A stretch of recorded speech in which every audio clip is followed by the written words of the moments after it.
આ બાટલો ભોડા મેળવાનું મન થયું હતું.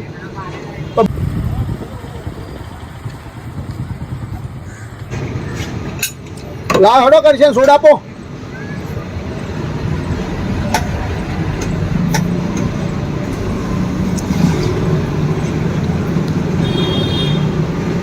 દીપા હવે બિલ આલો. સનું લાઈટ બિલ? અલ્યા લાઈટ બિલ અવળી વાતો કરે નહીં. આ સોડાનું બિલ આલો. વરસ થયું આલ્યું નહીં તી મેં. સોડાનું બિલ? ઓહો 1 વર્ષ થઈ ગયું. કરશનથી તો મને ફસાયો આવડો. આ તો બિલ કશું ના હાલવાનું હોય. જો કે બરોબર હોય તો હું આવું તારી દુકાને તે સારું કહેવાય. ચમ ના હાલવાનું હોય? આ તારા સોડા પીવાનું મેં કઈથી ચાલુ કર્યું? વરસ થઈ ગયું. એ વખત શું બન્યું તું, શું થયું તું મેં આ સોડા પીવાનું ચાલુ કર્યું તું કે? તારા પેટમાં ભરાવો થઈ ગયો તો અને મારા ત્યાં આવ્યો તો એટલે મેં કીધું તું તો ભાઈ સોડા પી લે, ગેસ નીકળી જશે. બરાબર. હા તે નતો નીકળ્યો. ત્યારથી વળી મારા દિમાગમાં એક ખુરાપાતી આઈડિયા આવ્યો. ચેવો? મને એમ થયું કે કીધું આ એ વાતે છે તું સોડા બનાવું ત્યાં સોડાથી ગેસ નીકળી જાય. મેં કીધું તો હવે તો મને તો શું થયું, કીધું કોમ ધંધો બંધ કરી દીધો. હું કીધું વળી કરશનનો આ સોડા પીવું અને ગેસ બધો ગાંઠું. હવે હાલ આપણે રોધન ગેસના બાટલાના ભાવ તો પહોંચ્યા 1000-1100 ઉપર.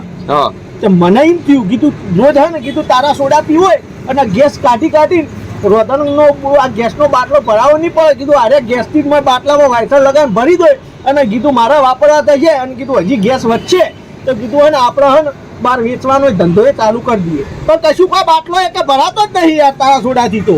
અલ્યા પણ એનો ગેસ ના આવા. હું યાર તું એમ કેવું પડે તારા ચોખવટ હું વળી મને મગજમાં એવું આવ્યું તે વળી હું વળી ચાલુ કરી દીધું. આવા વિચારો ચોથી આવે તારા અવળા? એટલે એ તો કોઈ નહીં, અમે ઉત્તરાયણમાં માત્ર નુકસાનમાં ઉતરી ગયો. ચમ હમણાં ઉત્તરાયણ આવી તે હું કીધું પેલા ફુગ્ગા આવે ને કીધું એરા ઉડાડવાના ફુગ્ગા કીધું લાવું અને કીધું કરશનના સોડા પીવું અને કીધું એ ગેસ બધો નીકળે ને ફુગ્ગોમાં ભરીને વેચોય ધંધો દબાઈને કરો. આવડું નુકસાન પડ્યું હું યાર મારે તો યાર બધા ફુગ્ગા લાવેલા મોઢા પડ્યા કે ગેસ જ ભરવાનો ના જાય. ત્યાં તો સોડા કેવા પાયાથી તો મને. અલ્યા પણ એનો ગેસ ના આવા રહ્યો તો તાર મને કેવું પડે ગેસનું ચોખવટ કરવી પડે. હું હતું કે ગેસ નીકળશે આપણા સોડા પી ગેસ નીકળશે તો આ તો ગેસમાં મને તો હોય તો નુકસાનમાં ઉતારી દીધો તી તો વાત કરે. જો નીકળવાનો નીકળતો નહીં આડો અવળો નીકળી જાય. હમણાં હું તો ફસાઈ ગયો તો હું થોડું ભજે કહું મસ્ત કહાની કહું. અમે તાર સોડા પીધા રાતી બરોબર.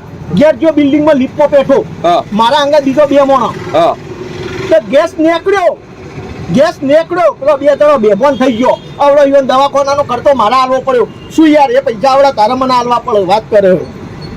મારે સોડા પાવાના આવડા પૈસા હાલવાના તને તાને તો આવડી સલાહ આલી સોડા પડાય મને તો બધે તારે હાલવા પડે વાત કરે તું. હવે હું તો 12 મહિને ધંધો નહીં કરતો, ગેસનો ધંધો કરી છું. હું તો કીધું આખો પ્લાન્ટ નોસી દો બાટલા વેચોય.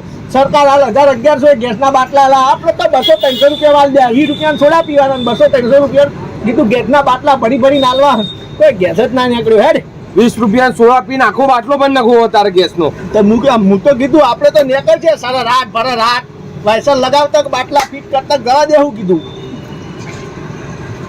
આ હવે મગજ ચોથી લઈને હેડ્યો આવે છે તું. તી મગજમાં ગાલ્યું વાત કરે. દીપા હાથ ચૂકવ. આ બાટલો ભોડા મેળવાનું મન થયું હતું તો બાટલો શું કરવા ભોડા મેળવી ના કરતા મને દે. હું મસ્ત ઘેર કાલા ખટ્ટા બનાવી હોય બસ બધું લઈ જ લેવું. તું પૈસા હાલવા કર ને ભાઈ વાત ખતમ કરતું. હા તો પૈસા એક કામ કરતું હિસાબ કરી દે. મારા 12 મહિના રખડ્યો બરાબર. 12 મહિનામાં હું 3-4 લાખ રૂપિયા કમાઈ નાખ્યા હોત. તારા જે થતા હોય 8-10,000-7,000 જે થયા હોય બધો હિસાબ બધો એ માઇનસ કરીને ઉપરના મને હાલ દે. મતલબ મેં સોડા પાઈને ગુનો કર્યો?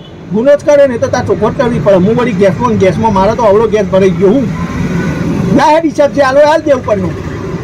ભાઈ આ સોડાથી ગેસ ના નીકળે બરાબર. હા આ સોડાથી ગેસ ના નીકળે એ પેલો હળગાવા વાળો બરાબર. મારા પૈસા નહીં લેવા તું નીકળ હો. અને હવે પછી સોડા પીવા આવતો ના.